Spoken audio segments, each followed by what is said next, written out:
go ahead and start the recording, so don't say anything too horrible from this point forward, okay? Noted. Toby Stumble is so cool. Who? The spell. Oh, who? That'd be a cute name. Oh, yeah. It sounds like a dwarf. The spells in this game are fun. The items are Yeah. fun. This game is science fantasy, so some of you are magically inclined, some of you are technology, some of you are both. And it's going to be a very creative place, I think. And the goal of this for Graham and Dejanay and Matt is to develop their characters into, I think Raph is expecting something on the level of a short story or some narrative form by the end of the semester. You have 2 months of every other week sessions to think about it, but that's the product you're expected to produce. And for me, I did not know that. there you I go. have a question. You've been on What- vacation hardcore, and I admire it because that's the way you're supposed to go on vacation. What do I enroll in? Readings under RAF. I think it's 583. Okay. If you want the credit, if you don't want the pressure of producing anything, then just don't enroll in RAF's readings. But Yeah, if you're I'm graduating. I have no stakes. hell yeah, Matt, keep it wild and free. Spoken like a true final year. Yeah. Well, then you're here because you're here to help be a person in my campaign. You're here to have fun. All of you are here to have fun first and foremost. Period. And secondly, Matt, you're here to keep my campaign on the rails because if you don't, Yes. I will train wreck yours. No, I'm Okay. fully Which I on am board. playing I in, yeah. figured that was the deal going into That is this. this is a GM standoff with guns pointed at Yeah. each other, like a And I like a couldn't be desperado. happier. Yeah, perfect. Couldn't be happier. Don't shoot. Friendly. So that's what we're gonna do. And to set up the premise here, these two characters at the bottom are not here yet. We'll get there. As you can see, they are from a very different environment from the rest of you. But I think we can start with our story setup. Just anytime you need to ask a question about Discord, about Foundry, about Starfinder, which is the system we're going to use, just say pause and let's ask the question and talk about it. And maybe halfway through the semester, that'll happen less. But I think it's going to happen a lot. So don't be afraid to stop. Sid here's been playing under me for 3-4 months now, I guess, and questions are still permitted because the game's complicated. I don't ever want anybody to not ask a question. And I have a Tim's question. been putting up with me forever. Go, Dejanay. Okay, can you repeat what Raph wants real fast? Because I had no idea. Instead of, it's a reading section, and instead of doing conventional readings work and that sort of stuff with Raph would like you to have a storyline built in game, sort of as a collaborative writing project between you, me, Graham, and Matt. But your story will be your own. Your story of this character or some other aspect of this, or maybe inspired by this. Or if it doesn't work out, if this game doesn't lead you in any meaningful story direction, you can work something else out with Raph. Probably yourself. Raph's super reasonable. But it is a sort of alternate mode of collaborative writing under the readings in creative fiction. I think I know what I want to do, but I'll just keep it. I'll surprise everybody with it later. Okay. You're going to turn it all into a stand-up routine at our expense, and I look forward to it very much. Yeah, I'm taking The notes on roast. all your flaws and foibles, so I'm going to Oof. You're going to need a verbally- big notebook and write very small. I was going to say, you have that many notes? That's a lot of notes. You might make a wiki by the time you're... make a wiki, a call out document exposing That's right. everybody here. Yeah, it's dragtoby.wiki. Perfect. Cancel Folken. Cancel jackasses. So let's set this up. These characters, including Michaela, if she joins later, are all aspiring scholars in some field or some discipline. And they have landed the opportunity of a lifetime. They have landed a research assistantship at the most prestigious university in the galaxy. For any species. All species are welcome. It's predominantly a human university, but that's not the only species that goes there. As you can see, there's a couple Patra in the party, catfolk. There are many other aliens in the galaxy. The Starfinder universe is vast and diverse. So you land this wonderful research opportunity, and you sign a contract to the effect that you will join this research team. And because of the prestige, the funding, the famous people that are involved, the famous researchers and scholars involved in this project, it's one of those contracts where they can kind of dictate the terms. They don't tell you what research site you're going to be deployed at. They tell you they can pull you off site A and send you to site B at any time. You are all at least a little bit versed in learning languages, visiting alien cultures, studying cultures of different... You're all basically pocket anthropologists to some degree. You're all capable at studying a whole society of peoples apart from your own without disturbing it, without spoiling it or ruining it or advancing it. You're all supposed to kind of stay out of it, and you all have a little bit of that training, some more than others. And you've all been put together on a team. You understand that there are a number of teams going into this project. They are numbered in order of prestige and basically pay levels, starting with Team A, B, C, D, E. You guys are Team F, which is not the last team. So just know that you're middle of the pack and the most prestigious group of research assistants. And you are destined to depart. You are scheduled to depart from Absalom Station, the greatest, hugest, the grand central station of the Starfinder universe. It is a monstrous spaceport. And actually, I think I can show it to you. Here we are. We'll just pop over to here. And let me find our cameos. Here's little farmers in space. But Absalom Station houses hundreds of millions of residents. It is the center of the galaxy. And you will be departing very soon on a very strange itinerary. The school pays for everything. Part of your deal is you get a terrible... I'm just going to put these two up here as they're not really here. They're just here to observe. The school pays for everything for this segment. You do full semester or 2 semesters. You guys are signed up for like a 2-semester contract, and you will have room and board covered. You won't have to think about money for food or a place to sleep or whatever. They've given you basic equipment. You've all been issued. You notice, you can tell by the gear you've been issued, kind of what you're going to be doing. You've all been given a backpack with water rations, food rations, a sleeping bag. It's like basic camping gear, it looks like. You've all been given a holotab, which is the abysmal Dell tablet of this universe. It is a terrible personal computer that sucks. It has a basic communications device in it. You can FaceTime with it. You can store files on it. You all have some files on yours already. You have all been issued a holoskin bracer, which is a personal disguise device. This allows you to project a visual disguise over yourself, but you have to configure it. It's still kind of tricky to configure. Like you say, I want to look like a police officer that looks like this species, this. You pick the general look of who you're disguising as, and you can disguise as that person. And you have been given a very cheap, not very effective set of armor called Second Skin. It's sort of like wearing a jean jacket and jeans. It feels about that protective.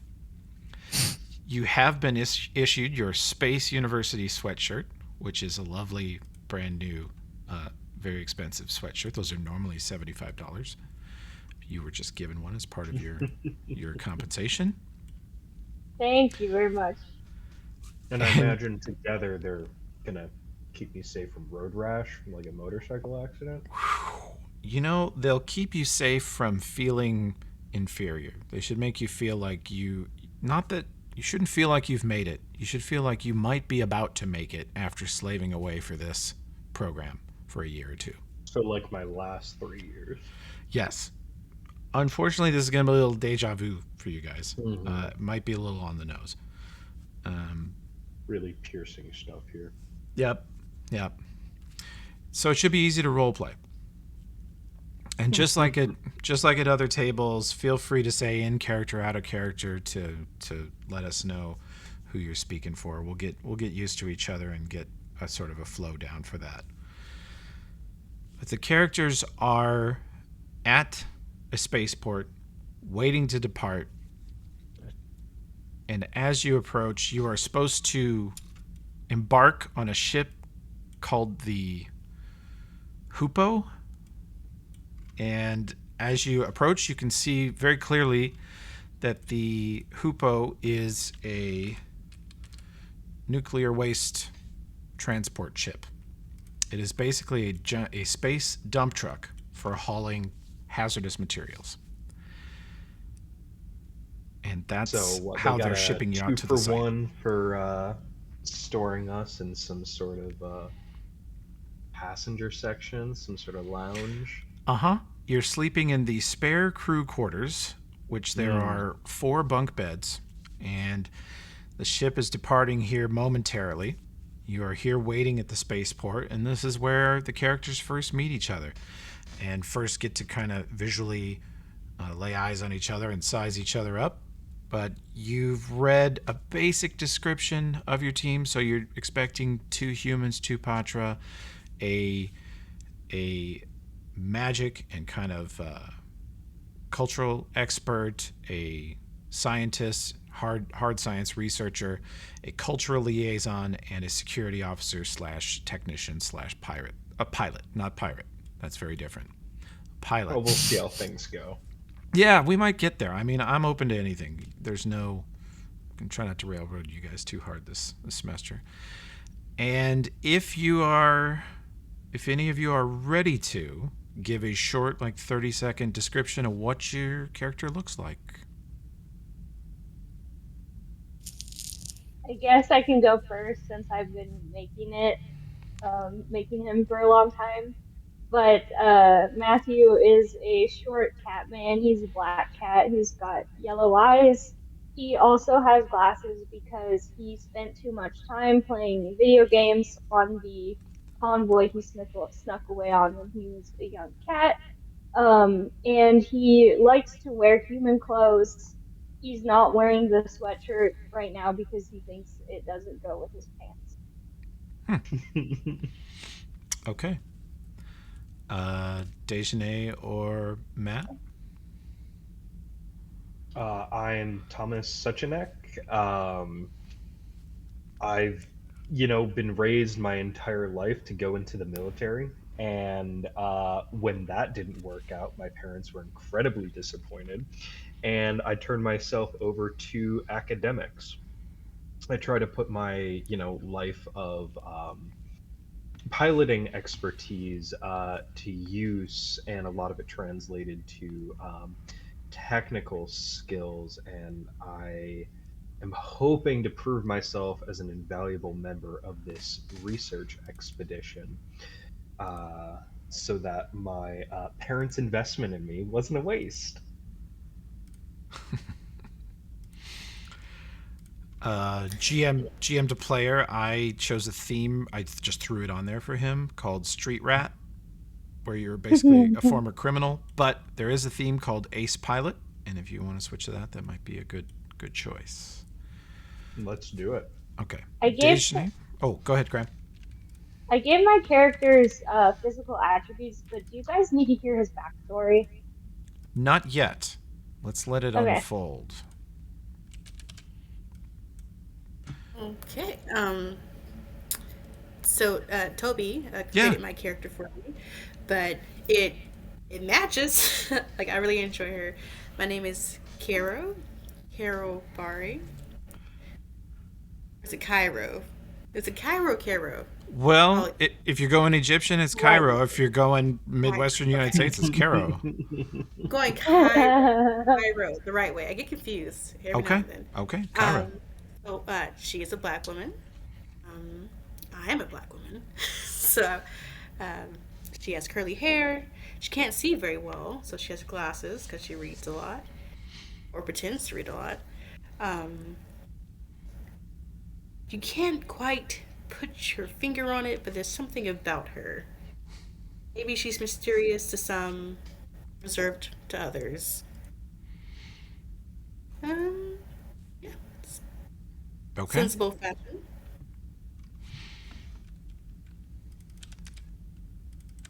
That's all I have for her appearance. Good. Great start.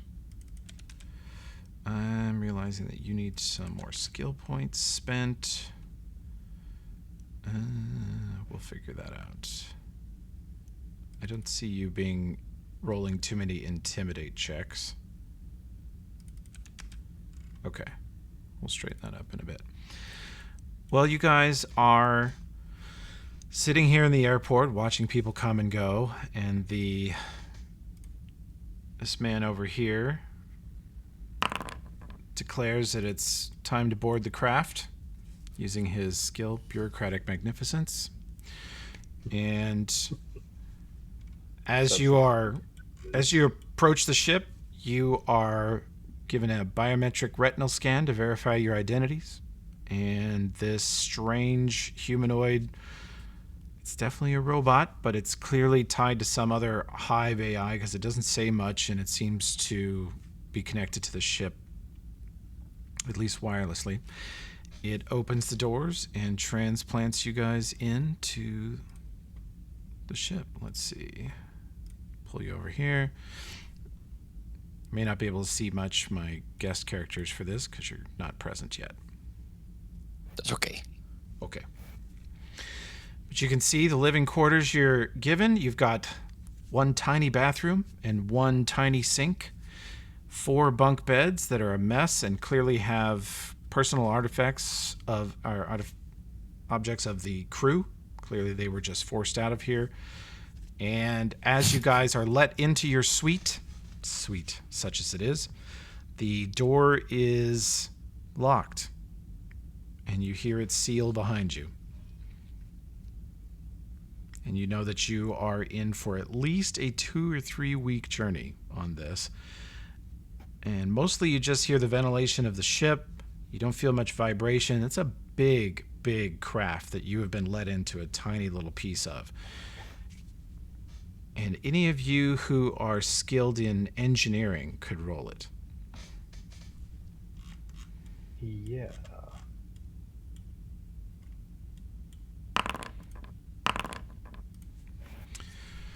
28. Matthew is very aware that this ship is essentially an oil tanker for nuclear waste or weaponry or cracked or damaged fuel cores.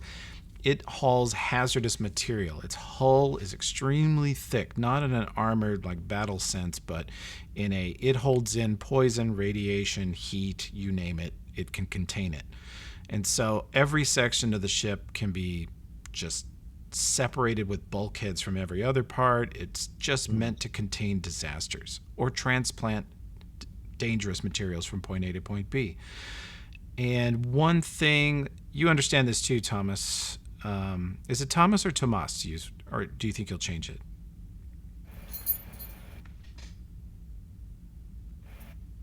Matt. Matt. Are you Thomas or Tomas? I rolled the name randomly. You're going Tom? No, okay. Sure, you're going, yeah. Okay. You are aware of this too, but Matthew, Matthew, the character Matthew, we'll get used to this. You think you understand why this ship was chosen. Ships like this are big and very heavy, and because of that, they have a upgraded form of a drift drive. Drift is the hyperdrive for this universe. It's how you get from star to star. The ship essentially creates a little bubble around itself, slips into another dimension where the speed of light can be exceeded, and it travels there and then bops back out of that dimension when it's close to its destination, hopefully very close. And this ship seems like a terrible way to travel, but it is much faster. And you've looked at the charts of where you're headed. 4K space, as they call it, which is a bunch of stars numbered in the 4,000 that basically there's no civilization at. Humans tried to colonize them centuries ago. It largely failed. Now it's just kind of a lawless mess. 4K is so far from the center of the galaxy that it would be weeks or even a couple months travel by most ships. But this thing, for being a giant tub of radioactive waste, is fast. Great. Well, and you're stuck in this room together. Do you have anything you want to say to each other before we push on? Yeah, I think with gathering that information, hearing like the bulkhead of a room door close behind us with 3 people I've never met before. Just take a deep, exasperated sigh and only the best for Team F, right? I pull out my journal that I keep in a breast pocket and start taking notes. My peers around me. I look at the two of you. Go ahead. Sorry. Graham, go ahead. I look at the two of you and say, I want the top bunk. That's my only request. Yeah, how are we doing rooms? Is it just like humans on one side? Is that weird? Is that not weird? It's a little weird. But also not weird at the same time. I'm not allergic to cats. I don't know if I am. Well, Rumah will speak up. I'll speak up for Rumah and say, well, I doubt it would matter if you were allergic to cats, because while we appear cat-like to humans, Patra are not cats from the human homeworld.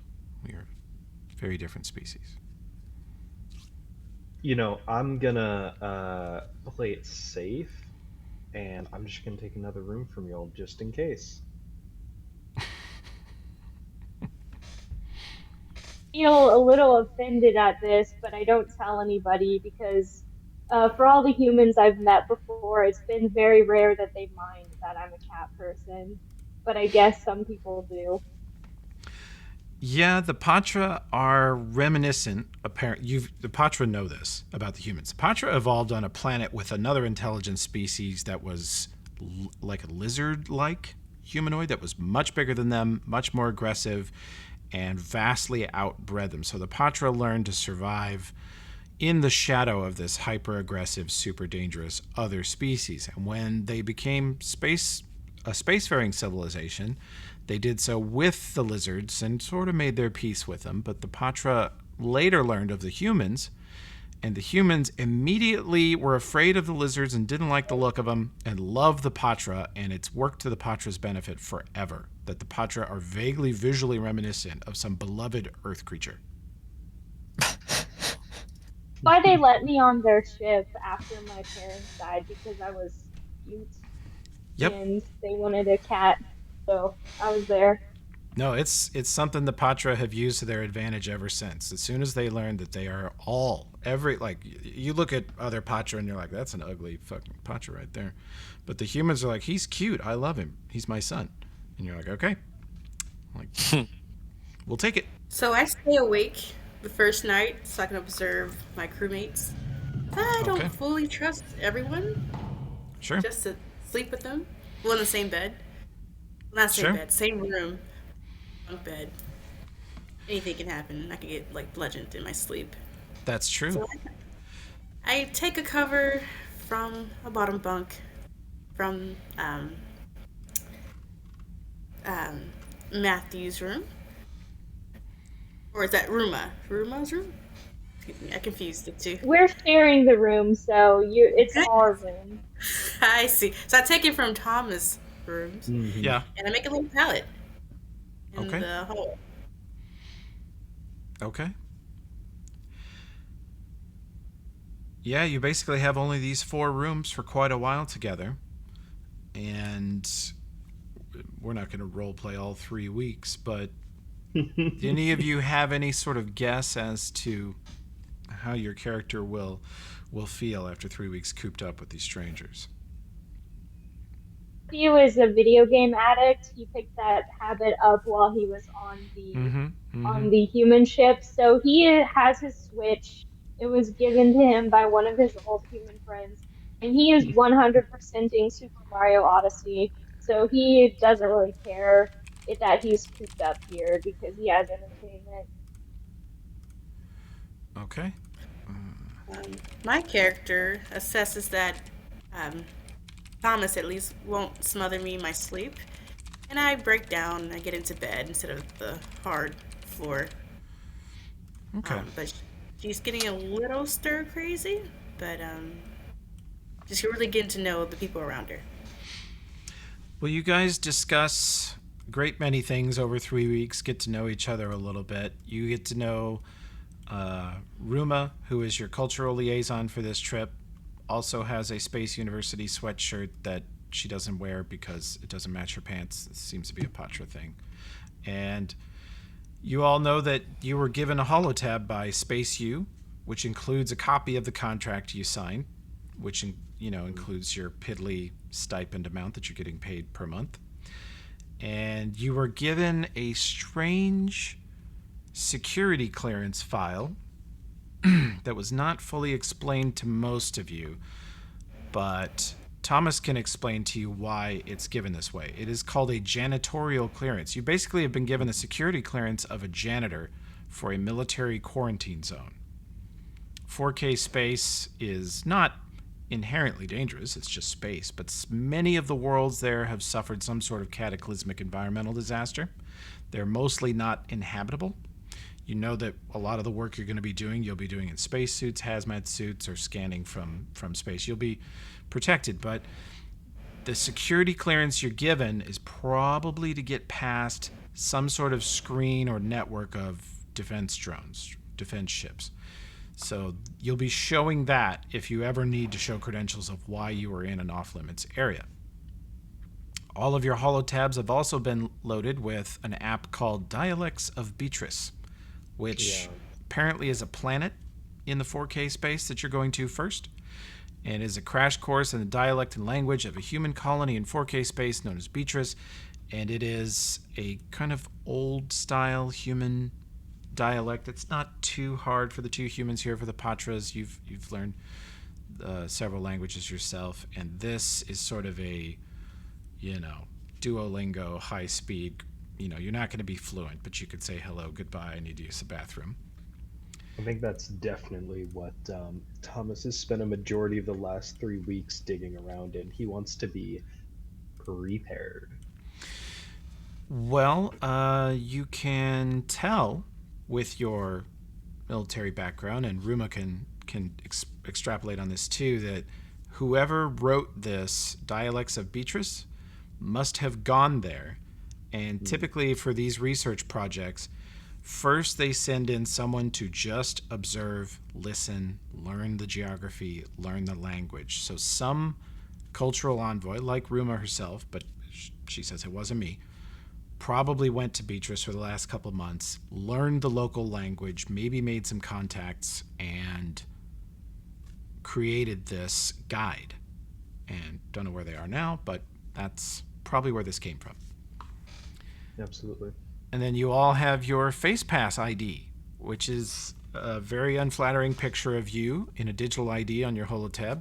Has your name, species, your relative size, which might also not be as flattering as you wish.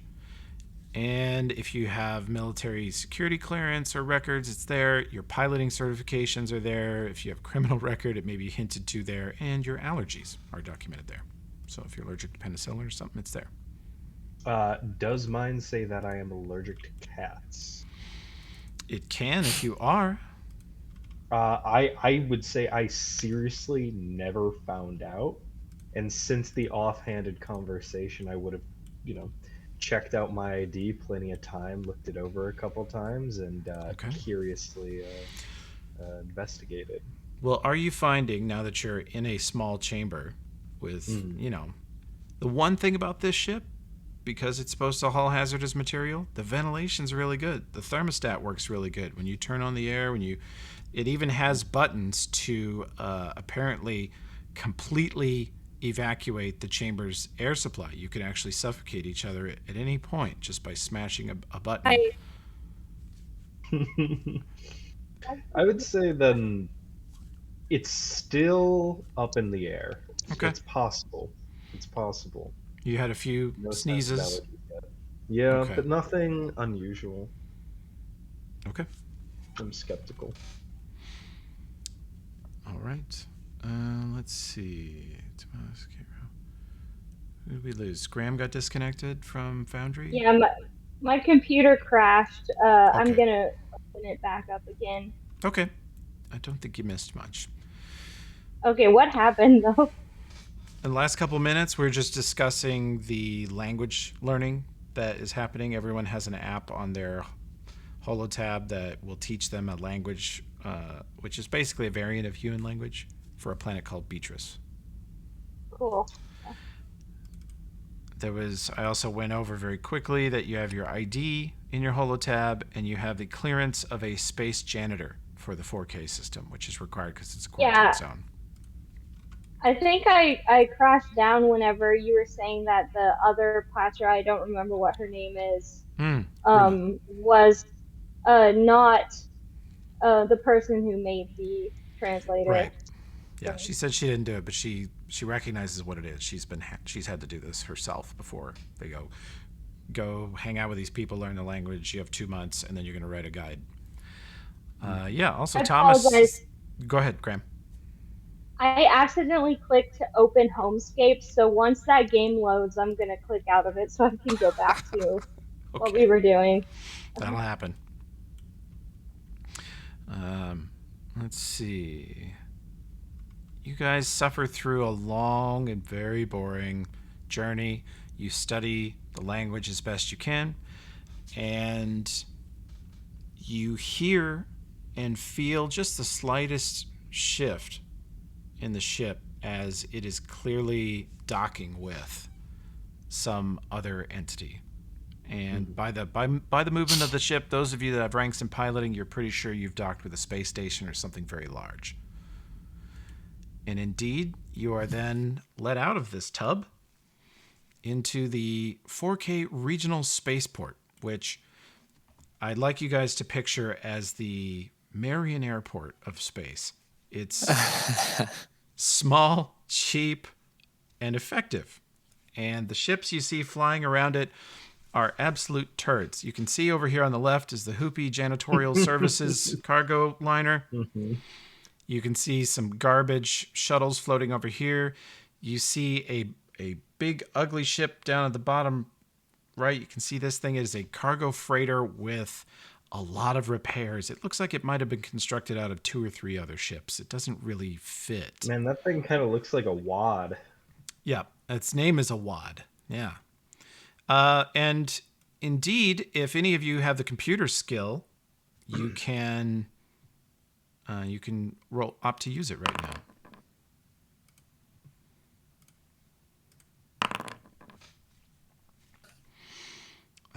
Matthew. Rolling hot and super skilled.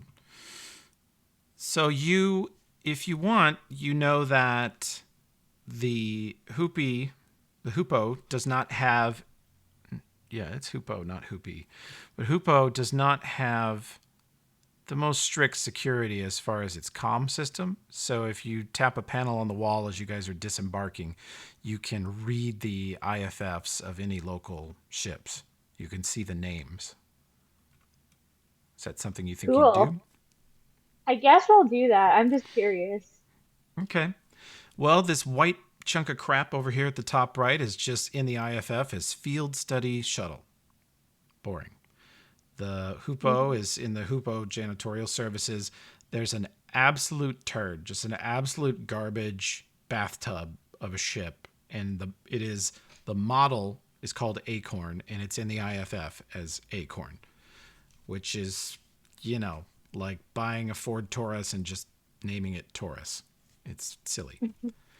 And then this thing in the bottom right, the IFF encoder, as you're watching it, it changes from the WAD to something else. Let me roll this.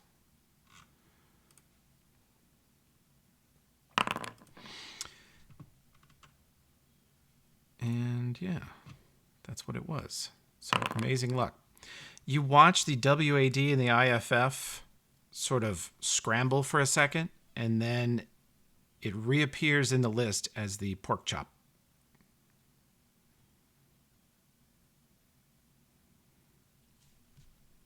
I'm muted. I was muted, but I laughed at that. Thank you. It's always appreciated. Can confirm he laughed. He better. I carried him for 9 months. So. That's not how that went. Yeah. I believe you, Toby. Thank you. You guys disembark into 4K Regional Spaceport, and you are presented with another spaceport like before, although not quite as glorious, and the lights sort of dim and flicker occasionally. The floor is a little dirtier. There's no staff on hand to help you, and you are directed by your itinerary, unfortunately, to embark aboard the Acorn. Oh. And as you guys already rolled a good engineering and such check earlier, Thomas and Matthew will both be very quickly aware that this is why you were bought a ticket aboard the Toxic Waste Mobile. It's because it could get here twice as fast. If you'd had to come all the way here from Absalom Station in this little tub of crap, it would have taken 2 or 3 times as long. But now you're probably pretty close to the destination of Beatrice. So now this is the ship the university has issued you. Mind you, this is a multi-billion, maybe trillion-dollar university. And this is a huge, very well-funded project with dozens of teams. And you guys, as you... I was gonna say, how much of a downgrade does this feel like? Is it like full cold water splashed through my face, or is it just like a slap across the cheek? Where am I kind of on that scale landing? Wherever you went to school for your undergrad, you probably pictured that if you ever got on the books at Space U, you would be cruising around in style in very, very comfortable quarters and super secure ships, very fast ships. And maybe that's true for some, but in this case, this is signing on to, SIU's physics research, and they go, here's your vehicle, and they give you a Ford F-150 from the early 80s. It's just not what you'd hoped, but it appears like it runs. It is powered on, you can tell. So, look, there's only one way that this can make sense. I'm saying this, out loud to reassure myself and looking for the acknowledgement of the group here. Clearly, we're going into sort of a backwater kind of civilization here. This is just to blend in. I'm just like aggressively rationalizing my situation. Matthew turns to everyone and says, well, I grew up in a shack in the jungle without running water, so this is fine with me. Do you think that's... I figured we just have to wait and see until we get there how they treat us. So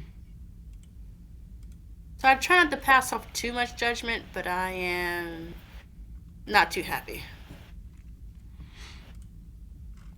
okay.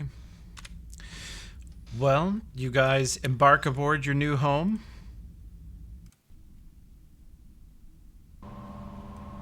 And this is what it sounds like. Like a vein appears on my forehead. Just trying to hold it together. So is the ladder...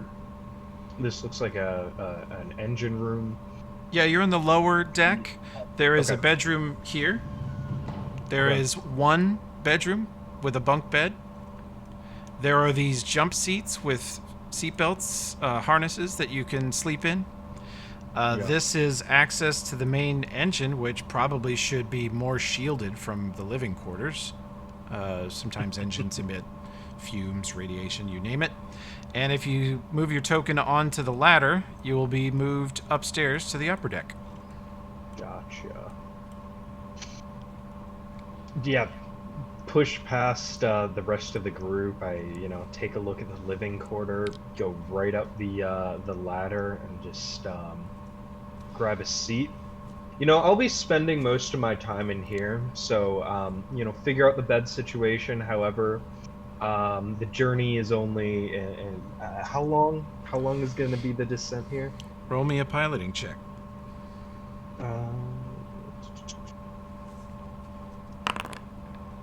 18. It'll be about a week in this ship with this engine. My face starts to pale a little bit. I can live a week up here. It's fine. It's no big deal. I mutter to myself, walking away and down the ladder. What a jacknut this guy is. I heard that, Cat. Cat. Cat. I'm too far away to hear your reply. Just like flipping knobs, like sweating a little bit. I've already begun using cat as a reductive term. Matthew is... Getting Matthew some strange is interference from upset. Kitchima.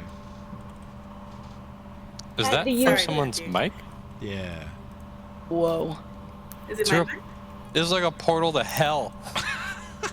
Sounds awful. What is that? It's like 8 million demons whispering in my ear, chanting at the same time, or they're at like a Yes. soccer game That's strange. and someone just scored. Kitchima, your mic sounds really good. That's very strange that Yeah, I've never heard Whatever- Discord do that before. whoever that is. Yeah, that's Discord being bad. Going to church. Be right back. Standing by the demon theory. So it We'll was get it my figured mic? Or was Yes. that my Think mic? so? Yeah. It we think was. so. What? It's weird. That's terrible. Well, we'll get it figured out. Remember, this is our test session 0. We can fix all of this in time. Hell. As you guys explore the ship, you find a sticky note stuck to the control stick at the piloting station. Mhm. So, of course, Tomas finds this first.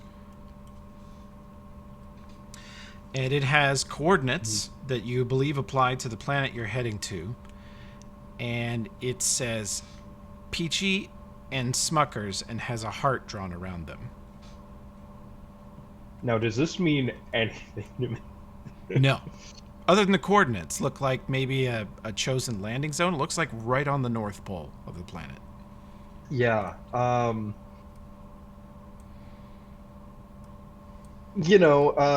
Start sweating a little more. My, whole predicted story, my reality is crashing around me as I'm saddled with nonsense and bullshit and Oh yeah, welcome to grad the school. worst, Yeah. yeah, right, the worst equipment.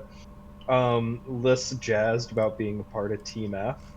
I starting the ship, plotting a course, doing what needs to be done. As I just look over the note, trying to rack my brain for anything of what the hell that could mean. Is it a code? Is it it's no piloting terms I'm familiar with. Favorite foods. Joke? Yeah, I've absolutely no clue, but I'm trying to figure it out, right? Because I of course assume it's meant for me before I try to ask the rest of my crew. I come up the ladder just to check on how things are going, and I walk into the piloting room. How's it going? It's fine. What are you looking at? Hide the note in my jacket. Oh, just pilot's joke. It's nothing. Everything's cool here. How's downstairs? How's everyone else doing? A little more legroom. There's no outlet for my electronics, so I'm just kind of hanging out. Wow. Yeah. No, that sucked. it's been a long couple weeks. I imagine at some point I broke down and like went from glaring over your shoulder at what you're doing to maybe like borrowing it a couple times and like trying to forge moments, but also not trying to get that close. But yeah, no, like that's kind of a blow. You sure there's nothing? You checked everywhere? Yeah, I think this is kind of an out-of-date ship, if I had to guess. I don't know anything about aircrafts, though. Yeah, as much as I don't want to admit it, I don't think we've been saddled with the best gear. But again, I'm sure once we get down on the planet, it's all for blending in. I'm sure. We're out here in 4K. They're not going to send us off right in the most like flashy model. That would be insane. We get robbed. No, trust me. Like this makes perfect sense. Right, I leave. Going Deep back breath. I pull downstairs. out the note again and just single tear rolls down my face. You notice that the ship has kind of out of date controls, very limited scanning abilities. It's pretty dated, and it appears to have a sort of modular music playing system that seems to have something jammed in it. You can't actually extract it. You can only play it or turn the volume down to 0. It seems like it's already actually playing on loop. Is there any sort of like if I were to start messing with that, like engineering or something, or ask Matthew to do it, is there any system tied to that would no, be it's dangerous? it or is. If we start poking around with that, are we all clear? No, you think it's quite possibly the only luxury feature you're seeing in this ship at all. I'll give it a quick try myself before asking for help. Okay, you let it play. What's that? You let it play for a minute. Yeah, I let it play for a minute. I kind of like if there's something jammed in there, I kind of try if there's like a eject button or something, and if it's stuck, yeah, no, shut it off immediately. Sorry, my bad. That blasts in every room of the ship. Trust me, I know what I'm doing. I shout upstairs, "You're responsible if I get hearing damage." Yeah, no, that's fair. That tracks. As you turn it on, you notice that there is a wire hanging out of the side of that system, and it's just laying on the ground disconnected, but there's another wire near it that looks like they've been twisted together and then disconnected numerous times. And that other wire you trace up to the comm system. So it looks like if you wanted to, you could hook up this jukebox with one track in it to the comm system if you ever wanted to. Not that there's anyone to talk to right now. Hollow tabs, even though they're kind of like stock and standard, they're sort of music app or some sort of greater, I don't know, information network they might be connected to out here. Normally, yes. If you had thought to download a bunch of music and movies at Absalom Station, you could have downloaded anything on their free Wi-Fi. But since you're out here, there's nothing. Yeah. All right. Well, I say after, setting up our course and coming down the stairs. So it's that or nothing. Unless anybody, I don't know, has like a stash of music, had the forethought to download some movies ahead of time. I walk into the piloting room, and having overheard you since I was laying down on the floor outside, I open up my tablet and show you that I have the soundtrack to Cats downloaded. Would this help? This is like millennia old. But you know what? Fuck it. Let's go. I clap, excited, because it's my favorite movie and musical. Hell yeah. Okay. You guys travel in this way for better part of a week Just aboard this belting crappy little moonlight. ship. Stop. And you eventually approach your destination, which is the beautiful world known as Beatrice. Now, it has a numerical designation. Let me see. It is called Planet 4250C, or Beatrice. Obviously, Beatrice is easier to remember, so that's sort of what's stuck. Of course. And you said we have like very particular landing coordinates at one of the poles, correct? Mm-hmm. Very particular. Actually, I'm going to put the full planet name here. Is there any sort of standard way to approach? Is there any? Yeah, you can make a piloting check. Yeah. Anyone to like notify that we're now orbit, etc. Rima says that her notes indicate that this planet is the people of Beatrice, and you actually have some allusion to this in the language app that you've been studying, that the people of Beatrice live only on the North Pole because the rest of the planet's too hot, it's unlivable. This was supposed to be sort of a garden world, but it's 200 or 300 degrees for most of the planet.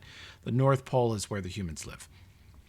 And this society is a plant colony centuries ago of humans, but according to your dialect guide, they have adopted some religious qualities. Whoever wrote this was very careful not to take any sort of opinion or stance or comment on anything they weren't hired to comment on. But you can read between the lines and understand that the locals are very afraid of technology or reject it. They've reverted to a more primitive time, and they don't use electricity or modern medicine at all. See, just like I said, if they overdid it with a ship, it'd be attacked on sight. This is 100% a part of the plan. We didn't get saddled with shitty hardware. That would be insane. Ha ha ha ha ha ha. Got Vern just, been there for a week. Now, this ship, the Acorn, has what the game itself, Starfinder itself, describes as cut rate sensors. So you're not able to pick up much until you're actually going into a landing curve on this area. You have the most basic computer ever. It has no assistive functions whatsoever. You just kind of put in the coordinates, it plots out a couple paths, you pick one, and you start working into it. You do notice, as pilot, that the system does have biometric locks keyed to all of you. It won't let anybody that's not you guys on unless you alter the security settings, which you could do because they're very simple. And it does have a self-destruct system in case that ever comes into play. All noted. It has a light laser cannon mounted in a turret, although when you try to activate it, it doesn't turn the full 360. Like, you occasionally have to turn it the opposite direction to get it to face the way you want. And then... Is that something I or collectively we would have noticed like mid-journey? Yeah, you guys have sussed all of this out, and you've kind of figured out how it all works. Spent some time trying to do some repairs if possible. You want to try to fix it? Give me a engineering check from everyone that's got points in engineering.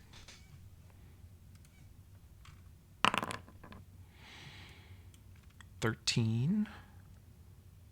I'm sorry. I'm having trouble finding where my skill check would be right now. Okay. It'd be up under the buttons top left, skills, and then... It says weapons, crew actions. Oh, you have the ship selected. Make sure you select Matthew again. Oh, okay. Yeah, okay. Now I Yeah. can do that. Thank you. Yes. Okay. Yes. Yay! Instead of That's the I'm rolling 26 I was high. looking for. there we I have a go. question too. Yes, please, Station X. So for skills, if it's checked, is that like is it enhanced if it's checked, or if it's unchecked, is that enhanced? Great question. Thank you. The checked skills are skills that you were specifically trained in. Like you've been to some kind of either military or higher academic training. You're good at those. The ranks column is how much you have focused on it since your training, 1 through 3 being the maximum currently. So if you look at Cairo, she doesn't currently have engineering, but she is trained in it. She could learn it. She's more focused on medicine, life science, mysticism, perception, sense motive. She's focused on more human skills, but she certainly could learn engineering. Where do you find the ranks setting? On your character sheet, under the very first tab, which is attributes, where you're looking at the skills and you see the checkbox, the next column over after the name of the skill is the ranks. And then you'll see the ability it goes off of, like dex, intelligence, charisma. And where do you find the character sheets? Double click Cairo's face. Thank you. All right. Good. Thank you. So this is a lot of numbers, and those of you that are new to D&D, I hope you will trust all of us that you're able to ask any question, and everyone should feel stupid. There's just a lot to learn. And I want you to feel comfortable in your own skin and your character. So pause as many times as it takes. Thank you. That's a very good question, Dejanay. And Graham, thank you for muting while eating pretzels. That's incredible Discord etiquette right there. Classy. Very nice. We know plenty of people who don't do that, don't we, Tim and Sid? Who have Too long many. been been on the Discord much longer. Absolute menaces of VoIP. So you guys plot a course, arc in, and the landing zone looks like a thick forested area, and you can roll. Actually, let me drop us back to the Acorn's internal controls because I want to explain something else to you guys. Tomas is in either one of the front chairs can pilot the ship.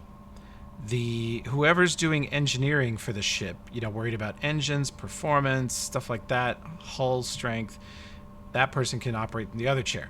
This chair back here is the support sensor, like scanner chair, and in this game, Cairo can actually use her magical abilities to operate the ship's scanners. Since this game incorporates magic and technology so commonly and frequently, she can function as the ship's magic officer, which is very much like being Scotty on the Star Trek. You tap into the sensors and use them to kind of look around at the area, like what's the weather, what's the temperature, are there any other civilizations nearby, are there any structures, are there any other ships? So that is a thing that Cairo can do with her mysticism skill. Or you could do like you're doing now and stand on the front dashboard and just tell the others you're not going to take it anymore. I'm gonna row. That's right. Okay. This ship's sensors, you quickly discover, Cairo, are terrible. They are pretty short range. They're kind of foggy. You're picking up that it's something like 95 degrees down there Fahrenheit. It's 45, 50 degrees centigrade. But this area of the planet is largely around 80 to 110 degrees Fahrenheit. The rest of the planet pushes 150 plus. I'm sorry, did you just do Fahrenheit to centigrade in your head like some kind of freak? Sorry, I am American. I can prove I'm American. I just happen to know that those two numbers kind of correlate. I don't really understand the metric system, and I hate it like any red-blooded American. I measure things by how many refrigerators long they are. Goddamn right. Yeah, That's right. that's right. We all understand that. Okay, so you pick your landing spot on the planet And Beatrice. with the coordinates, how precise is it down to the exact position? Is it a like a mile by mile range? Like how precise of a landing zone are we given? Cairo's on the scanners, and the scanners suck. They're trying to base everything off of the magnetic poles of the planet, which should be fairly static. Those don't move much. And Cairo says she's doing the best she can, Captain, but you're going to be within, a mile or two of the coordinates on your sticky note.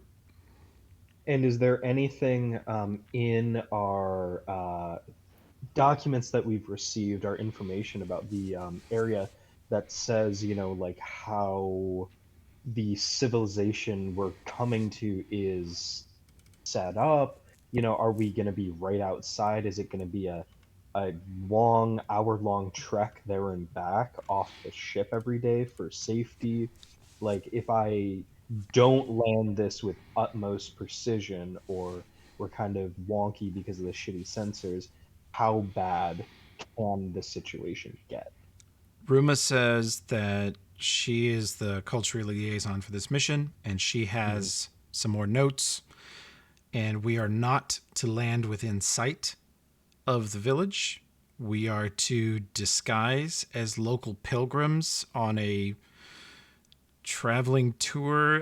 The local cultures, according to Rumah's notes, travel village to village for mating/marriage purposes, or occasionally recipe swaps. This is a very simple backwater. One or the other. I get it. Well, there's not that many reasons, and they're all over a couple hundred square mile area. Like this planet is 1% inhabited. Yeah. And we are here, according to Rumah, to take basically environmental readings, to get some cultural information, and to actually get some DNA and health information on the inhabitants. It's sort of a general checkup. How's life on this planet? And there are other targets of opportunity, Rumah says, that I'm not at liberty to share unless we come across them. Then I think I feel pretty secure bringing it in, and I would focus more on like a safe, low-key landing than absolutely nailing the exact coordinate, if I can help it. Well, you can land a little bit outside the edge of where the humans frequently operate, and even with the crappy scanners, Cairo can tell you there's no paths here. It's out in the woods. This is close to your coordinates. It's a very, very thick forest of 100-foot tall trees with thick cover. So once you drop into the canopy, shouldn't be visible from very far away, and they shouldn't see you on approach either. Let's do it.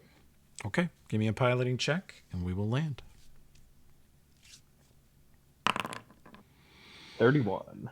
Very good. In fact, you alter the angle that the computer gave you a little bit, and you approach, you drop low and cruise over the trees for a couple extra clicks, just to make sure there's zero chance that anyone from any one of the villages you have on scanners could possibly see you. Pull out chalk from my pocket, start drawing on the glass in front. I just keep this on me. What the heck? And you bring it in, and you break a few tree limbs and smash this and that and singe some of the tree cover, but nothing catches fire because it's a very damp, very humid area. Look, I'm good at this. It's fine. And Those will grow back. That's whatever. right. You smoothly drop the ship down into the forest of the beautiful jungle paradise of Beatrice. And Cairo immediately says, we have 2 life forms approaching through the forest to the landing zone. They look like they are at a running pace.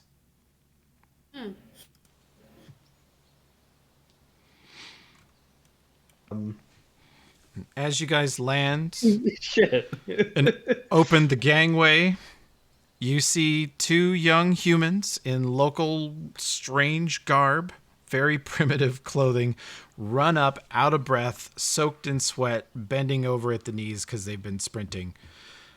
And Tim and Sid, you heard the strange whine and strange kind of sound of the visitors as you know them approaching, just as Randy said they would. Although they approached from a different angle and landed in a different place, and so you had to sprint to get here. But you do see a ship very much like the one that Randy used land, and you see some very strange people step out of it.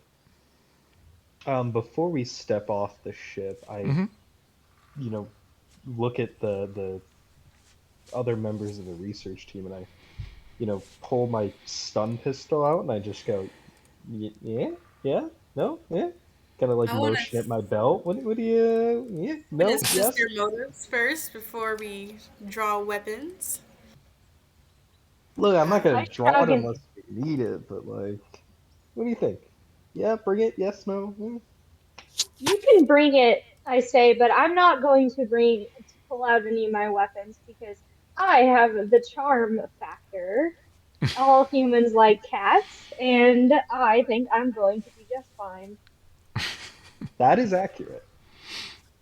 And I just kind of like slip it, kind of near the butt in the back of my belt, just behind my jacket. Okay. Well, the humans begin to catch their breath as you guys step out and look around. The air is stiflingly humid. Feels like breathing chicken soup. And the foliage is very thick, although you don't notice any insects or wildlife, just very, very thick plant life.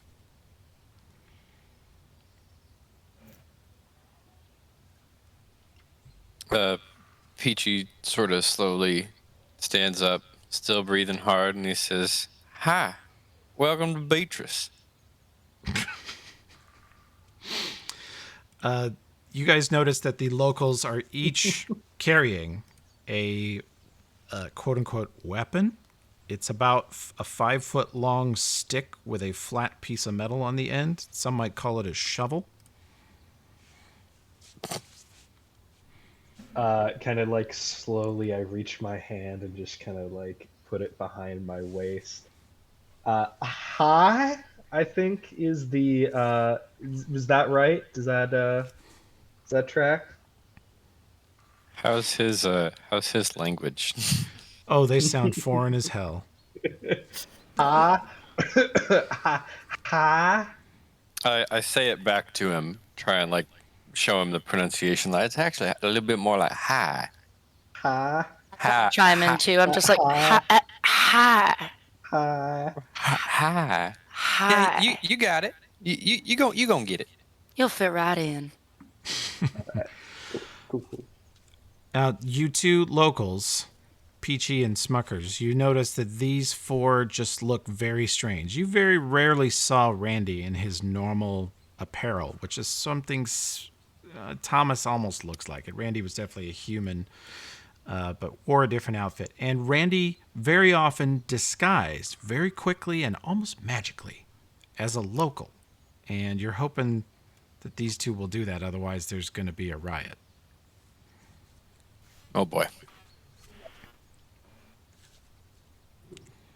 I give Matthew a nudge. I'm like, it's your time, buddy. Well, you So all I have a wanna holo bracer. pause. Yeah, pause. Oh, so how do I transform into a local? If you right-click your token, there is a button at the bottom right that pops up. When you right-click Okay. your token, a bunch of buttons pop up. The bottom right one. Cool. If you left-click that, you can select a different token to look like, basically. Dictionary, Great. I might have to fix yours. It's not responding at the moment. Let me see. There we yeah. go. There Nice, you go. Try this handsome token dude. here, Dejeuner. Alright. Right-click to make the buttons appear, and then bottom right, select a disguise.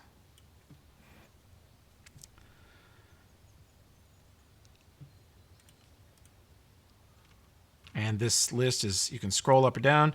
You actually discover fairly quickly that you can disguise as each other, which is a little strange. Mhm. But that's how the mod works. Okay. Dejanay's chosen an old man. Okay. They have all chosen to disguise as old white men. See, that's that cultural training. Disguise as what's probably an authority figure. They all seem to be What married.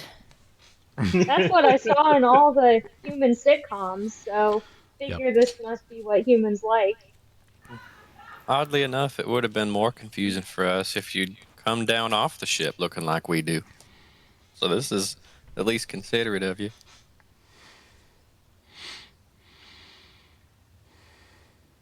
Well, I'm Peachy.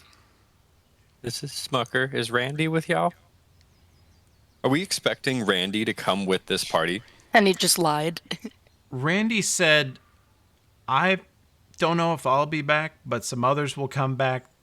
He told you roundabout what week or month that they would come, roundabout where they would probably land, and that they would need help looking around and doing what they need to do, but without upsetting your families and your towns. And we do liked Randy. know Randy. Randy was very considerate. Randy learned your language, befriended tons of people. Randy had sort of a public persona here in disguise, looked very much like himself. In fact, he routinely just didn't use the quick magical disguise that these guys tend to use, and he would actually just wear local clothes. And he worked the fields with you guys. Oh, what a god. He learned how to cook local cuisine. He even learned a little bit about the local flora with you guys, what's poisonous, what's good to eat, stuff like that. He really was a friend to the community and he was very respectful of local culture, and he was always very interested in local culture, what was allowed, what was not allowed, what was the history.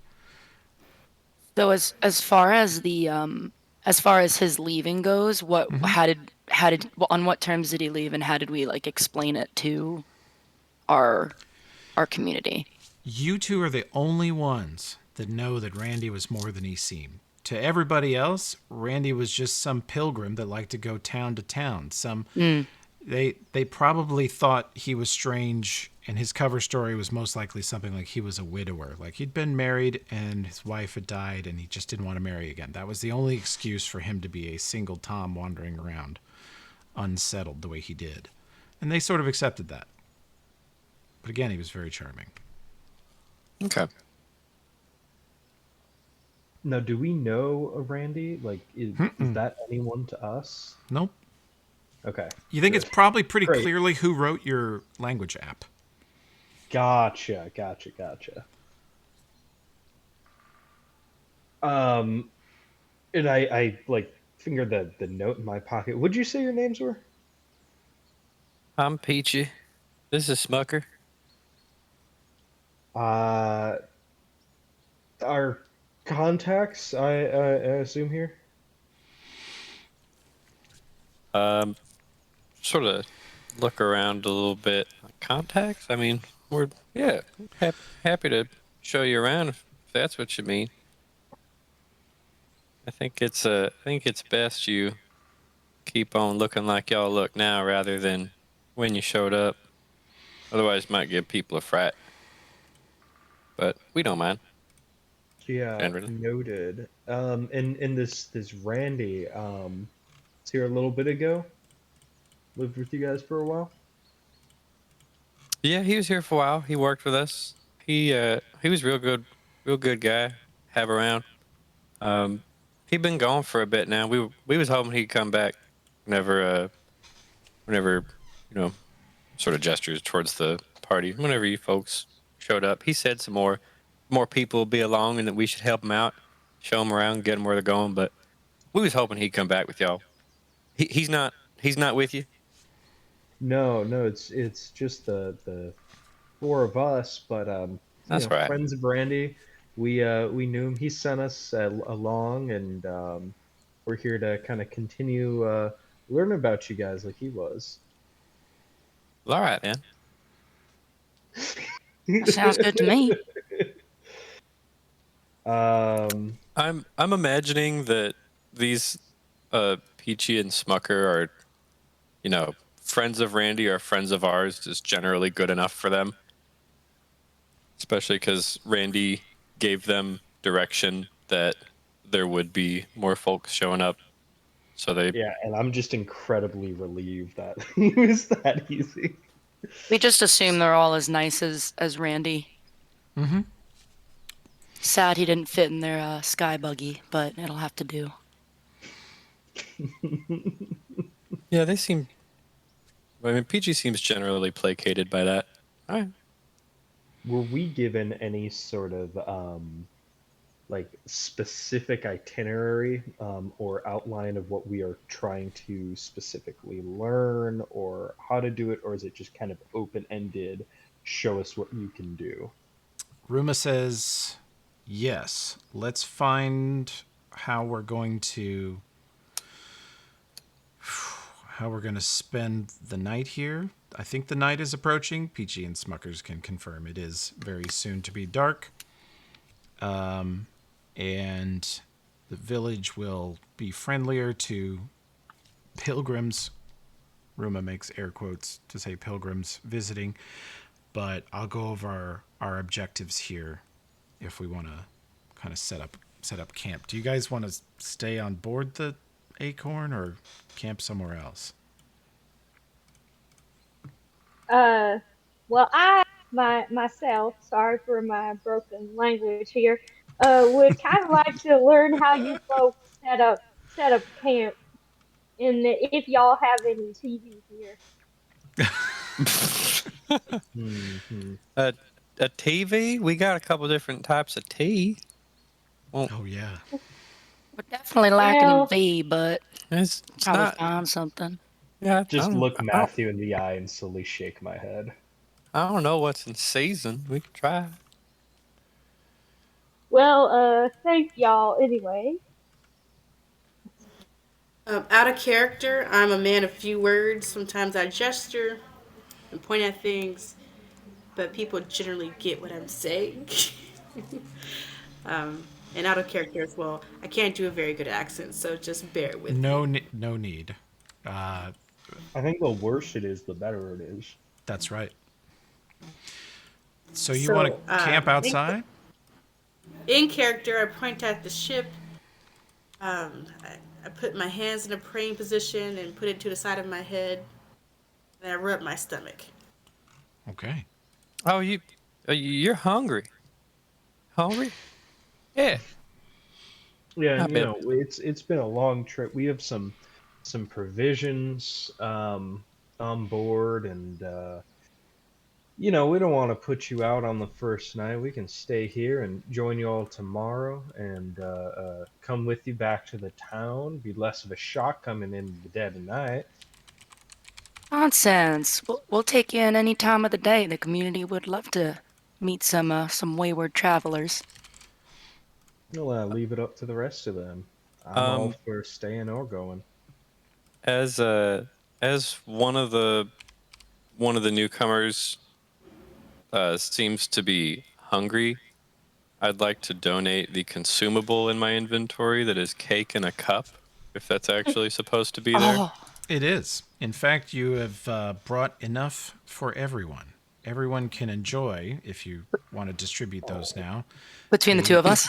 a Beatrice cup and a cake. Cake in a cup.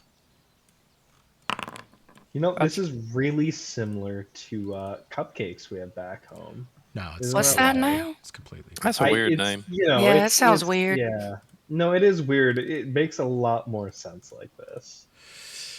Right, that's what I thought. You guys try out the cake in a cup? Oh, absolutely. Yeah. Yeah. Okay. Okay. You discover that it does look very much like a cupcake, but it is not sweet at all. In fact, it tastes kind of like a multitude of bean paste flavors. And it feels extremely nourishing, yet it doesn't taste anything like you'd hoped. Thomas is psyched. Is That's it so the pragmatic. I smile as I eat it. You can all roll, whether you have the skill or not, bluff. to pass off that you are enjoying your cake in a cup, because you're probably not. Unless your okay. character loves bean paste. Yeah, I think I'm thrilled. Okay. Just legit. Legit, I think, Okay. the military training, like, this seems nutrient packed, dense. This is a wonderful, wonderful creation. I'm a Peachy, Not about carnivore. taste, it's Peachy, about you can pragmatism. tell that a couple of them have not yet acquired the taste of cake in a cup. It took Randy a while. Peachy is going to politely pretend that he has not noticed with a 16 bluff. Very good. See, Oh look at god, that not politeness. bad. So polite. With the 27, Oh what my kind of read God. am I getting from their reactions to all of us? Thomas, you actually recognize that this thing has restorative powers. It is like a military MRE plus a first aid, like back to injection. Like it's making your joints feel less stiff and sore. It's kind of making you feel a little more relaxed after your journey. Like it's really having a positive effect on you. When I was 18, I thought I was going into the military. All right, this is like all I ate. This is amazing. Really giving me flat. You guys are great. Well, y'all see, I'm a carnivore technically, but this is it's good. Thank you. I'm glad you liked I'm not very convincing. Okay, we're gonna set up the GM to players. We're just gonna kind of get a little campsite set up. I'm gonna let Rumah go over the basic objectives, and then we'll pause there for the week because we've covered as much as I hope to. Actually, we're doing pretty well. Okay. Cool. So, outdoor campsite or in the ship what was the answer to that? I could go either way. Let's do it outdoor. Okay. I like outdoor too because I'm a little skeptical that more people might try to board the ship. Okay. You can lock the ship, and no one will be able to go on board except you guys, basically. How far away is it? Like just right outside the ship that we're camping? Where do you want to? How far away do you want to go? It's about How far is it's the campsite? Yeah. It's about a 5-mile hike to the nearest village where they are from. I think, tapping some of the military knowledge here, strategy. Let's camp nearby the ship. We can get on terms with these people by not, staying sequestered. But, we're right here if we need anything, if we need to gather some supplies, first thing tomorrow. And so we're not, too far away and putting ourselves out. Okay. Sounds good. Well, let's see. Get you guys a campsite here. And so Can also double check our security and charge up your Switch. oh, give me an engineering check for that Switch connection. Oh yeah, you after a few days or weeks, a whole week stuck on the Acorn, you figured out how to adapt some of the other cables. Momentarily shut off the scanners, and that allowed you to charge your Switch. And then hopefully you remember to hook up the scanners again at the end, because those are important. I'll help set up the camp. Okay. I just had a heart attack first. I was like, KAC. Which one of us is KAC? Whoever it is, they're screwed. Smucker, Yeah, I didn't realize she we were takes gonna out her shovel that. and does a couple sort of shadow swings for some reason. You're not sure what she's Oh, up to. I was testing the controls. Oh, no, that's fine. You can do that. Is there any nearby food or berries that I can forage for to grab for everyone? Since I'm sure that I don't know how long the cupcakes last. The cupcakes are Seem incredibly filling. nourishing, and Yeah. they're one of the primary foods of Beatrice. They are actually sort of a mainstay. There's only, gosh, there's maybe only a couple dozen things that your people cook and eat. They're really kind of stuck in a rut for hundreds of years on the same few foods, and they believe that that's a virtue, that you don't need, all that extravagant variety to be joyous here in heaven, which they do consider this heaven in a fashion. Ramen Peachy, noodles if is you were good gonna enough. forage, I'd be interested in learning more about some of the local flora. I'd be happy to join you. Sure, let's do it. Okay. Well, in my survival, oh, that's hey, I have no Oh. idea what I'm looking at. I'm not very skilled in it either. I'm looking at I don't have a check next to mine. Why did I offer to forage? Oh yeah, you guys actually should. Sorry, I'll throw, Oh, okay, I'll throw okay. you a bone there. You It's like, locals should definitely have some ability to find food around here. I'm definitely more a hindrance and an asset, but I'm enthusiastic. Hell Yeah, I'm you yeah. got spirit. I'm very patient with him. I'm just like, you could just stick your hands out and create a little basket for me. Got nice big basket hands we could use. Yeah, with my thing, I can only pinch two at a time. I was like, there's gotta be a better way.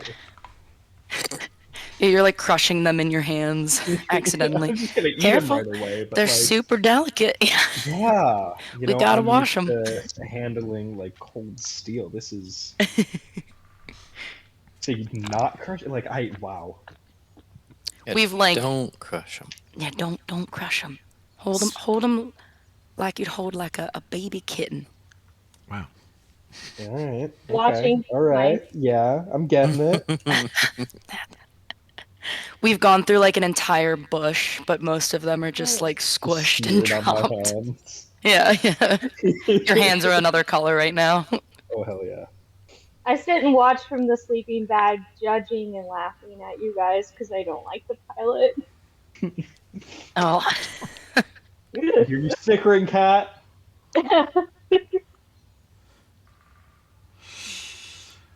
Well, you guys gather some extra food. Smucker shows you which vines are safe to cut open and drink the water out of. There's such high humidity here and so much plant life, water's not usually too hard to find, although you don't often find that many bodies of water like a river or a lake. And you guys settle down for a lovely evening, and in the evening it cools slightly. It may be down to, 70 or 65 degrees Fahrenheit in the dark.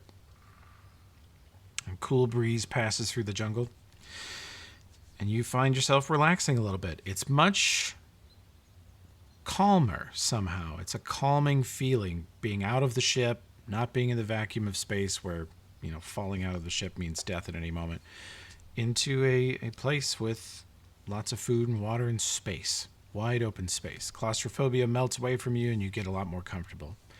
And Rumah says, you two locals, if you don't want to hear things that may conflict with your cultural knowledge, you may want to step away while I fill in the others on what's going on here. But if you want to know, you may stay.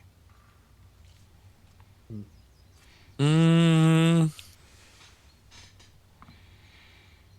mean, Randy told us some interesting stuff, but Yes, and he shouldn't have, says Rumah. But now that he has, you are already sort of, forgive the term, contaminated by outside knowledge. I kind of look at my hands. I'll be brave. I'll stay. Okay. Oh, Peachy, if you're going to stay, I have to stay. I plop down. You guys have a seat, and Rumah tells you that according to both the language book and her notes that she received as cultural liaison for this trip, the locals have abandoned technology, although they know that it is a part of their ancient history. They have lived as you see them now, gesturing towards Peachy and Smuckers, for hundreds of years, maybe longer. They abandoned electricity and any modern medicine, and they believe, correct me if I'm wrong, you two, that they live in heaven on this world, And the rest of the world, the farther you get away, the closer you get to hell. Indeed, the hotter it gets, and the more unlikely it is that you'll survive. And however they got to this juncture is a piece of what we've been sent to gather. The 4K star systems were a huge initiative a long time ago, centuries ago, by humankind to find new homes. And when we couldn't find them, create them. And there was a experimental terraforming technology that was used. At the time it was trusted and thought to be safe. In time it proved that it was not. And many of these worlds, all of the seed colonists perished. Many of these worlds became unlivable. We have been sent to this one to figure out why and how it survived, although in its limited capacity, 1% of the planet being populated and inhabited is not in any way a successful result for a multi-trillion-dollar venture. So we want to know as much as we can about the people and the environment, and we have some higher concerns about certain bands of radiation that may be present as leftover from the technology that was used. So we're here to investigate to see what went right and what went wrong. We start tomorrow.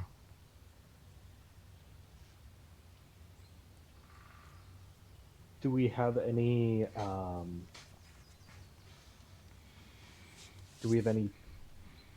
sort of plan?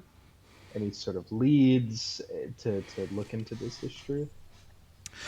The leads we have so far are that the locals have several sites, and Peachy and Smuckers will confirm this, that you don't go into the Northwest Forest unless you want to get sick. You'll get the measles and the mumps and the fevers and the barfs, and you'll throw up out your backside until you die. So there are some areas that clearly have some increased hazard other than just heat, which to me and to our directors suggest that there is some of the terraforming tech still here, either broken, completely inoperable, or partially operating, that we might be able to gather some data from. I think we might be able to date it, check manufacturer, things like that. Mm-hmm. If we find any of that old terraforming tech, we are to pull the data logs out of it. That is the treasure they want the most. And then the other way to figure out the overarching effects of this project are the people. This planet has people that are alive and well and make a darn fine cupcake, says Rumah, lying with a natural 20. Wow. Wink and a thumbs up. Hell yeah. Eat that cupcake. Oh, God, yeah.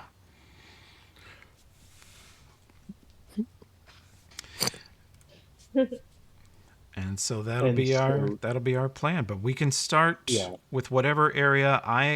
Rumah says my role here is to translate and to use diplomacy and to try and enforce the Prime Directive. Other than these two, we are going to try not to corrupt any other locals. And these two, the damage is done. Randy's a bit of a loose cannon. I suspect that's why he's been reassigned.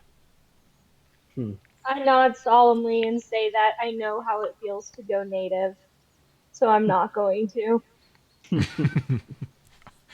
That may be why you were chosen, since you've already had some experience adapting to another culture.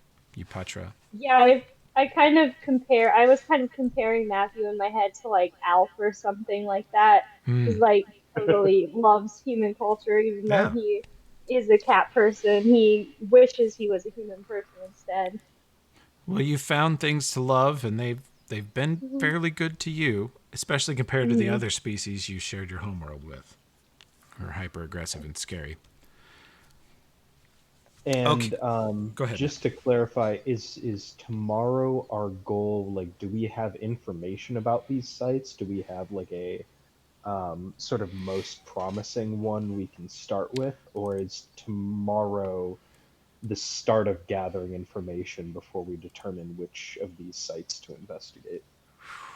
Rumah says, I honestly don't know, but I know that some of you were picked because you will know or you will figure it out. And some of you may have, different equipment, different talents, different abilities. Matthew here is a expert in a number of sciences and has a chemalizer, which is a sort of reading, think like Star Trek tricorder type tool. I know that Thomas, you were here in case there was any security concerns. Mm-hmm. And Cairo's here for magical understanding and a deeper understanding of the arcane and possible divine forces at work here, because the locals do exhibit some magical abilities, don't you, Peachy and Smucker? Peachy, who's just been sitting there with his eyes gigantic as the party describes things that are well beyond him, except for going into the northwest forest, which he believes is quite dangerous. Hears his name and quickly nods. Yeah, God. Well, I don't know if I'd call it magic. I don't know if maybe we're having a language thing there, but I got some things. What kind of abilities do you have? I make crops grow faster and help some people who's feeling sick, or a couple other minor things. Detect and forecast the weather sometimes. You know, just small What kind stuff. of sicknesses have you helped with? Peachy begins reading the Starfinder description of the spell Stabilize. Now, here's where Peachy and Smuckers suspect they know why Randy broke the rules. It's because Peachy and Smuckers each have innately a magical ability that is banned and not allowed by their people. Your people believe that when someone falls ill or gets injured or appears to be dying for any reason, you step back, you take your hands off of them, and you get out of the way and let them travel on to the next life. You do not interfere. Because of this, they don't really go beyond first aid. There's no second aid, no surgery, they don't worry about herbalism. They're very, very averse to any medical interference in someone's life. And both of you have the ability to save lives with your magical abilities, and you have been shunned or told to never do it again when you've been caught doing it. Interesting. That was out of character. Yeah. Yeah, I'm not worried too much about crops. I don't think like agriculture is a big part of, the broader society that I've been raised in. But as far as healing people, I'm thinking about the weaponization for a smaller term, of how useful that could be. Yeah, this culture, and it was hinted in your language guides that this culture will turn on you, shun you, definitely disapprove of any any tech for sure of any type, but even medical spells. If you cast so much as a cure light, they will not be happy about it. Just nod my head. Well, that's incredible. I'll be sure to come your way if I scrape a knee, break a bone, all of us, right, guys. I give a nod. Absolutely. Same. That's some gift. Some Take gift. Thank you. notes. We don't get to make much use of it in town. Well, we hope not to overindulge. Don't want things going too far south, but if it comes about, we'll be sure to reach out to you. We appreciate that y'all can help us while we're We do. here. Oh, of course. And like I said, any friend of Randy's is friend of ours. We're just happy to see some more folks like you. We don't get many visitors. Well, we hope this will be productive and Warm visit to all of us. I just start like coughing horrendously. Look, I've tried. This accent is not working. We I'm appreciate gonna the give my effort. voice a break for the night and just kind of like lay down. Whew. Okay. GM to players, we've gotten to a normal quitting time, so if it's okay with everyone, we'll pause here and take it up in 2 weeks. But in the meantime, this site will be up 24/7. If you want to come in and tinker or add notes to your character, you can. And if you have any other questions, let's talk about it in Discord. And thanks to Tim and Sydney for cameoing as our locals. Sure. Super exciting What? characters. Peachy and Great. Smucker. Thanks to Tim for making the unilateral decision that the space farmers here speak with southern accents because they are backward, which your Yeah, it's Thrilled. Georgia native grandfather and grandmother would be proud of you for that. So, basically Space Macanda. God. And just the soft spokenness added on. Oh God, it's that gentle southern charm. Oof. It's so gentle. We're gonna get in I trouble can- I somehow. should be- I can feel it. Everyone. I should be better at this because I'm from Oklahoma and I lived in this. Oh hell yeah! Regress, Graham. Regress. Into Go it. back. Use Yeah. this. Use the childhood trauma. Use it. I'm Honestly, I I'm- should. I'm northeastern as fuck, so this is not my. I had to do some kind of accent because if I was just gonna be like my, just dopey, I would just sound like how I always sound, like I sound right now Yeah, in this yeah, sentence, yeah. and to put Normal- a spin on the usual dopiness. Normal Midwestern dopey, and no, it's fine. Yeah, that's right. I now accept as canon that the people of this planet are gentle, slow-speaking Southerners. Again, Yeah, I was can't kind of wait to using the southern accent as like, this is me speaking in their language. Yeah, that was great. For sure. Yeah. It was instantly like understandable. Like I think everybody kind of understood. That's cool. It's interesting. Honestly, headcanon that they speak plain English with just an accent. Yeah, but it's still like learning a language really Yeah. hard. Randy's like, this is the Definitely a easiest different- assignment ever. Yeah, Randy's language guide has a whole chapter on the word y'all. No. It means many things. The way you say it can mean the difference between dueling at sunrise and having a nice family dinner. Bye. That won't come up. Well, Yeah. oh yeah, there's also a chapter on the multifaceted and affirmative word BAP, which is spelled B-A-P, Yeah. which usually BAP. means the affirmative, like, we've run out of cupcakes, BAP. You want to go fishing today? BAP. I think you mean cake in a cup. Cake in a cup, correct. Sorry, damn it. Sorry, that's my cultural, the cultural divide We're between our professionals peoples. here. That's so ethnocentric of you to call it a cupcake. Shit. It's obviously Shit. I instantly put my foot in going it. into the cancellation document right How now. dare you? Hashtag cancel Toby. That's going to be this campaign, I'm pretty sure. Well, thanks everybody for coming. If Michaela can't make it on the regular, then I might let Tim or Sid play the envoy. We'll see how it shakes out. Or we might recruit some others. We'll see. Thank you Sure. for the getting it all set up, our characters and everything. And Sure, Foundry anything and you the wanna maps change. Look great, like Anything you want to change. The characters must be wholly yours. So keep what you want, change what you want. We'll retcon it all. good deal. We'll do it all in Have a good time. flashbacks. Yeah, thanks. And if you guys, any of you, if need any consult on your AV setup, like everybody sounds good, including you, Dejanay, other than that one weird sound. You sound great. But if any of you wants a Discord tutorial or anything like that, let me know. Cool.